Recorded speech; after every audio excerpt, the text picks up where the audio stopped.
Throughout my first year living here in Asuncion, Paraguay, I have built an incredible network, a really large network of amazing people, and I'm super, super grateful for it.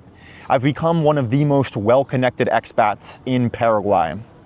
What I want to do in this video is give you guys a breakdown as to how I was able to do that and leave you guys with some actionable tips for those of you guys who want to build a quality network of your own, whether big or small. I almost said large network. It doesn't have to be large, but a quality social life. Because in my opinion, it's so important, and it's one of the strongest reasons why people should consider Paraguay, the people. So how do we make the most of that? Now, what I'm going to do in this video is give you guys some do's and some don'ts. So stay tuned for both as I cover my own personal story. And what I said in the beginning of the video is true. I'm really someone who doesn't like to brag, in general, whether it be on camera or off camera. But it is one of my strong suits. I am extremely well connected here. I've met all sorts of people here. Expats who come, locals who live here, business owners, business starters, some very, very established high-profile people here. I host events, I help promote events, I've spoken on stages, I've spoken on news outlets and podcasts. Some people know me from social media, some people know me from in person, although I do want to focus more on the in-person in this video because I don't expect all of you guys to be content creators. But bragging over, I hate doing that, it makes me cringe, but it's true. So yeah, just keep in mind that I think I can provide a lot of value here. If you want more personalized feedback on how you can build your network and you want to talk one-on-one, link in description. But yeah, let's dive right in. The first thing I did was I was very proactive about meeting people. Really after my first month, like my first 30 days, I was switching jobs. So I was really focused on doing well at that new job, and I was a little bit more of a hermit. But as soon as that ended, and I had a little bit more leeway, right? Just a little bit more, bit more free time. I was very proactive on going to networking events. I swear by networking events. Now, I mean specifically networking events. Give me a Thursday night, I'm probably at one. Give me a Saturday night, I'm going to speak from the past. I was probably at one as well. I would try to find one. I get a lot of enjoyment out of meeting people. I am very extroverted. Not all of you guys are going to be. I don't expect you guys to be. But there are a lot of really high quality networking events here in Asuncion. Reach out to me on Instagram at S1Expat. Book a call down below. Leave a comment. Whatever you want to do. If you want more help on finding those. But I always took networking events over parties. I'll put it that way. I would, going out, I think a lot of people, when they think of meeting new people, they think of nightlife. That's the first place their head goes. Fair. Totally fine. You can meet people there. In fact, in my How to Make Friends in Asuncion video, watch that after you're done with this, which is kind of more centered around like the initial phase, right? Just making the friends. This video is more centered around building the network over time. But I recommended nightlife in that. It's a viable option.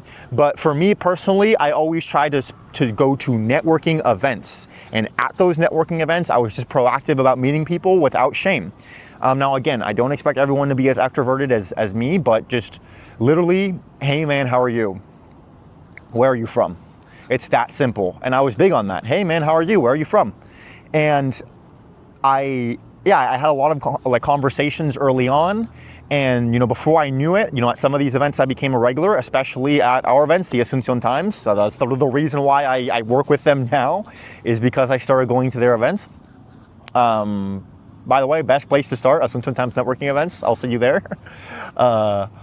And I was just very proactive on meeting new people. And I always tried my best to really understand more about the other person than they understood about me. Now, I didn't consciously think of it that way. It's not a fight, right? I'll rephrase that. I tried my best to understand as much as possible about the other person and really be genuinely interested in them. This is like, you might have heard this line of advice already if you've read books on networking and how to win friends and influence people. It's like Dale Carnegie type advice, but it's so true. Hey man, how's it going? Where are you from? Oh shoot, you just came from Bolivia? Bro, how is Bolivia? Dude, I've been thinking about Bolivia. Did you like it? Like, is it actually worth the hype? Oh yeah, I did this, and this. Oh yeah, what do you do? Oh yeah, I'm a trader. Oh shit, you're a trader? How's that? Like, is it real? Like, I don't know, man. Some people say it's gambling. Some people say it's the best thing ever. Like, what do you think? Like, how do you the psychological part? How do you stay locked in? How do you stay focused? Those are just examples. Those are just random BS examples. But it's just, I ask questions about them, they tell me something, and I turn it back, and I encourage them to go deeper with me, and I try to really understand that person, and it just creates a more genuine dynamic. It creates a more genuine conversation, and it really makes them feel good and makes them feel appreciated, and then they ask me more questions in return, and it's not just like a boring, oh hey, where are you from? Oh cool, yeah, I'm from here. How long you been in Paraguay? X a number of months. Okay, yeah, I've been for Y number of months. What do you do? I do this. Okay, I do this. All right, cool. See ya. You on Instagram? Yeah, I'll follow you. All right, see ya. Like, no, don't do that. Like, just try to really appreciate these conversations. And here's the thing, Paraguay is a place where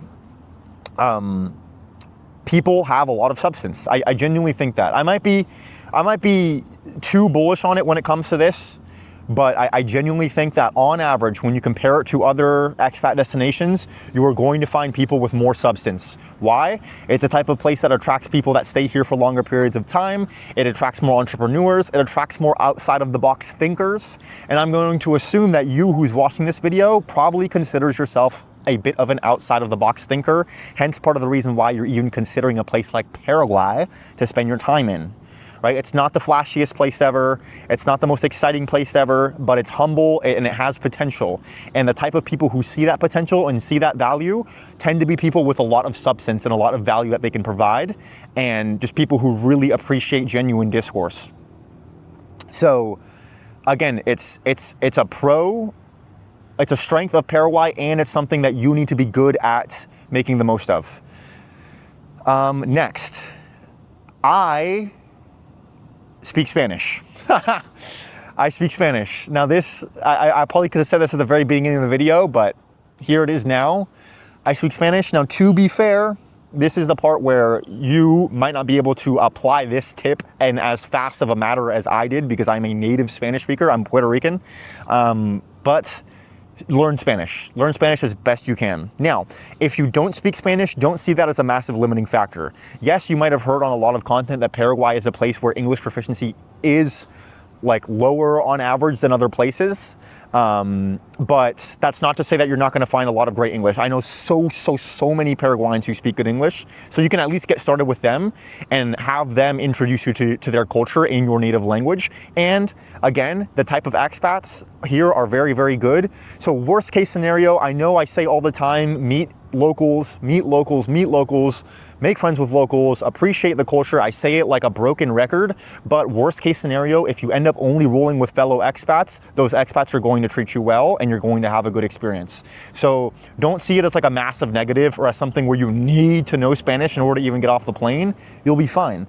But be proactive about learning Spanish. Take at least 30 minutes a day, right? An hour a day to learn Spanish. Encourage your local friends who speak both languages to speak to you in Spanish. Practice. If you start dating, speak Spanish with the girl you were dating, right? Or the guy you were dating if you were a girl. Just do as much as you can to learn it, and it's going to open up so many doors, and it's extremely valuable.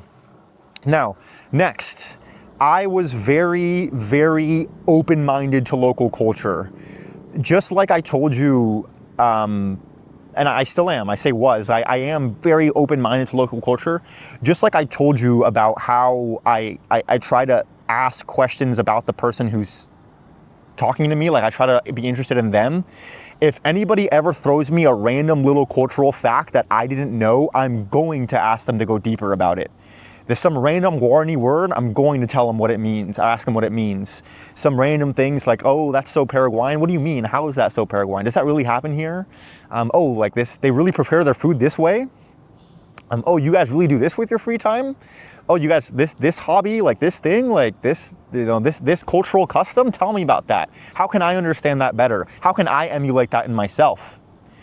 And in doing that, I've become, it serves two roles. One, the locals are a lot just more cool with me. They like me more because I'm interested in their culture and they see me as someone that they can generally pour knowledge into and have that knowledge actually be used well.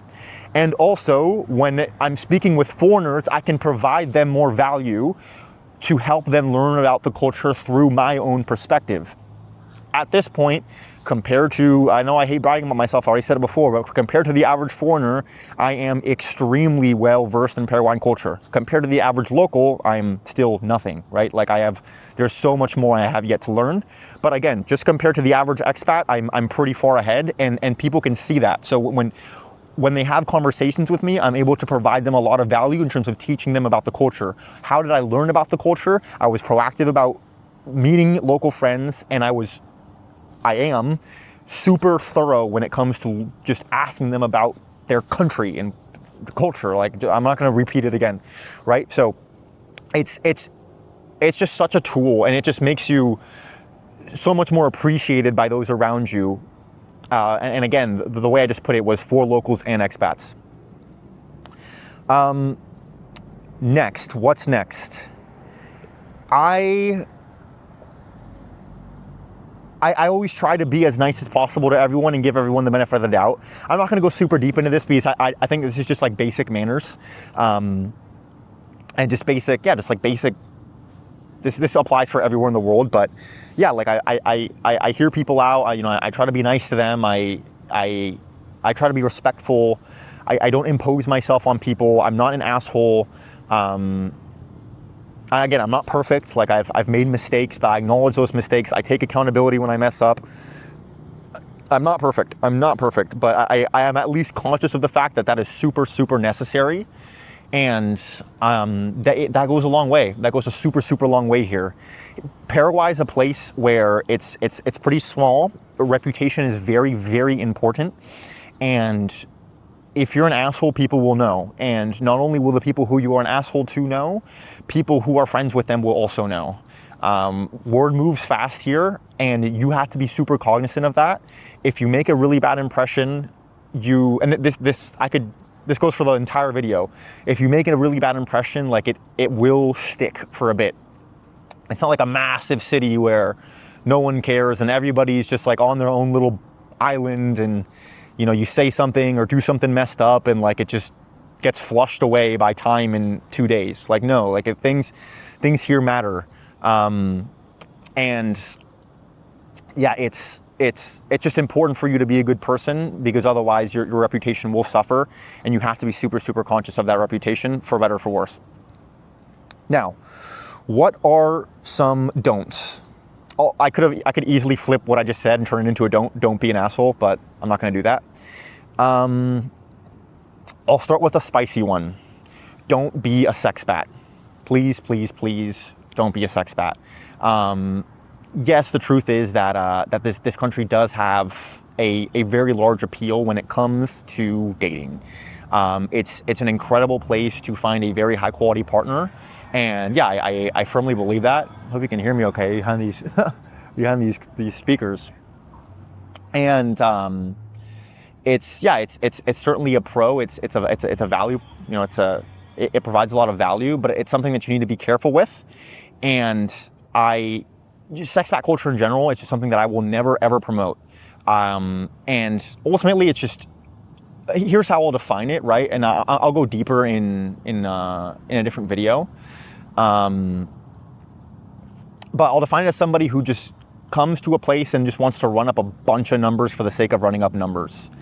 Not only do I think it's not like personally valuable, like for you. Like I think it's a waste of your energy. It's a waste of your effort, and it's not going to yield the fulfillment that you think it will. It also leaves a stain on the place that you go to, and it leaves a stain on your reputation. At these networking, and I'm going to turn back to myself, like at these networking events or even at parties, even in nightlife scenarios, I always chose to make a friend before flirting. Always. Many people who know me have probably never seen me flirting with anyone ever, even when I was single. No longer single. But because that friendship will yield me so much more value than the encounter with the girl, in my opinion, right? And through, again, this is a common theme with Paraguay in general, that things just take time, and things that you pour a lot of effort into will reap their rewards in due time. Eventually, by having more friends and having more opportunities and knowing your way around town, you're going to be seen as a more attractive option anyways, right? So you're still gaining that. But at the end of the day, it's just like, it becomes a matter of just having a successful night on an individual night basis, right? Like I would much rather make 10 friends than, have a, romantic interaction with one girl. Because that's what makes you feel like home. Makes you feel like you're at home, right? It's the connections. And also beyond that, I think we all do have to do our part when it comes to the image that we have as foreigners. I'll go deeper in another video. I don't want to spend too much time on this right now. But yeah, like you want to talk about putting a massive stain on your reputation, do something really bad or embarrassing with a girl. You're not going to recover from that one easily. So be conscious of that. And don't have that energy, like don't reek of desperation. Not only amongst girls, that's obvious. Like we all know that if you try to go up to a girl and you're just reeking of desperation, she's not going to like it.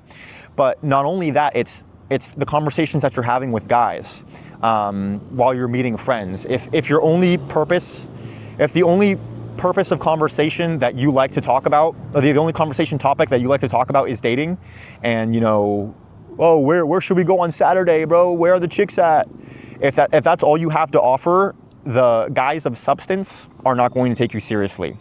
And the guys who maybe can, who are on the same boat and also reek of desperation, sure, you might find a buddy in one of them, but that relationship is worth nothing. You guys are both hanging out with each other to go be wingmen at a bar. Like it's a means to an end. It's immature. It's childish. So yeah, I honestly never flirted with girls. Just to sum it all up, like I saw a hot girl. Hey, how's it going? Like, sure, if a conversation sparked afterwards on another topic, then yeah, of course. Like I'm not going to discriminate. But like my intention in going out has never been like, I want to go pick up tonight. It's immature, in my opinion. There's a balance to it. I think we can all have that, those nights, every once in a while. But again, especially if you're someone who wants to spend significant time here, understand that building the network and making genuine friendships and just meeting people and making good impressions on people will yield all of the benefits you want, romantically and not romantically. Also, another don't. I'm not gonna say I don't. I extremely rarely drink. Most people who know me probably know me as somebody who just does not drink. I will drink extremely rarely. I probably haven't been actually drunk in years. I'm 23 years old.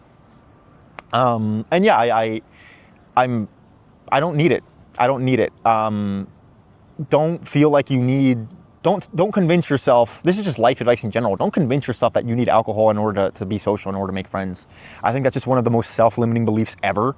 And I think people who tell themselves like, oh, like let me have a few drinks and then it'll have fun, or like, oh man, like I can't go out sober. Like, shut up. Dang, I put that really mean, but it's true. Like, don't tell yourself that ever. And definitely don't tell yourself that here in Paraguay because, again, place is small, reputation is important, and if you get super trashed and do something super embarrassing, people will know. And you're not going to like it. But again, I tend not to see that many people super trashed. In fact, I see it very infrequently. Maybe that could be because of the type of environments that I hang around. I don't spend that much time at bars and nightclubs. Again, I will always take a networking event over a bar or a nightclub. But also, I think it just lends to the quality of people here. Like, people here aren't here to get wasted, you know? So don't get wasted. Just be yourself. Again, everybody's nice, and almost everybody, 99% of people are nice and they'll welcome you with open arms. Don't feel like you need alcohol in order to you know, have the confidence to make friends, and don't overdo it. What else? Beyond that, I'm trying to think of another don't speak poorly of the country within reason, right? Like, if you have a genuine gripe, then like let it be known, but don't go out of your way to just be a hater. Like, don't be negative. That one's obvious. I mean, I think that's pretty much it. That's pretty much it. Oh yeah, also, this is more of a do, but screw it. I take a lot of initiative. I try my best to take a lot of initiative to create opportunities to socialize. What does that mean? Reaching out to people. Hey man, how's it going? What are you doing this weekend? Hey man, it's been a while. Like, I remember you were working on this, and this. How's it going? Yeah, let's link up sometime. Or just host stuff. Like, you want a glitch? You want a networking glitch? Host shit. Host events. I've hosted small social gatherings. I've hosted medium-sized asados. I've hosted large parties. I've invited people to things. Like, now this is something where it's like, you can never be perfect with this. Like, there will always be some friends, especially as you build up more over time, like some friends left in your contact list that you could reach out to, but you only have so many hours in the day. So be judicious with who you hang out with and who you invite, but take the initiative. Like, some people just take zero initiative to hang out with others, and that reflects in their social life. Like, they don't ever just say, hey man, what are you doing tonight? You know what I mean? So it's as simple as that. Like, I try my best to do that. Again, I'm not perfect, but just a little WhatsApp voice message. Oh, and another thing, I send voice messages. This is an interesting little glitch. Don't send texts, send voice messages. Voice messages here are very common. A lot of us coming from, at least specifically in American culture, voice messages aren't as common. I think that's in large part because we communicate over iMessage, where this voice message capability in iMessage is not as strong as it is in WhatsApp. Like, it fucking disappears and shit, and there used to be time limits. So yeah, if you send one of those instead of sending a regular text, you're gonna leave a much better impression, and you're just gonna be more remembered. So, yeah, that's it. That's how I did it. I'm sure I could keep going, but I'm out of ideas for now. Let me know in the comments. What do you guys think? Do you disagree with anything I said? Share your experience. This wasn't a particularly opinionated video, minus the sex bat thing probably. Don't be a sex bat, please. What has your experience been like? How have you gone about building your network and making friends and contributing to the community? What advice would you give to others? Leave a comment, just like giving your own advice. Like, use this as an opportunity to share your own feedback. Other people will read it, other people will get value from it. And yeah, reach out to me if you want to reach out to me. Talk to me if you want to talk to me. You guys know where to do it. And I'll see you soon. Ciao, ciao.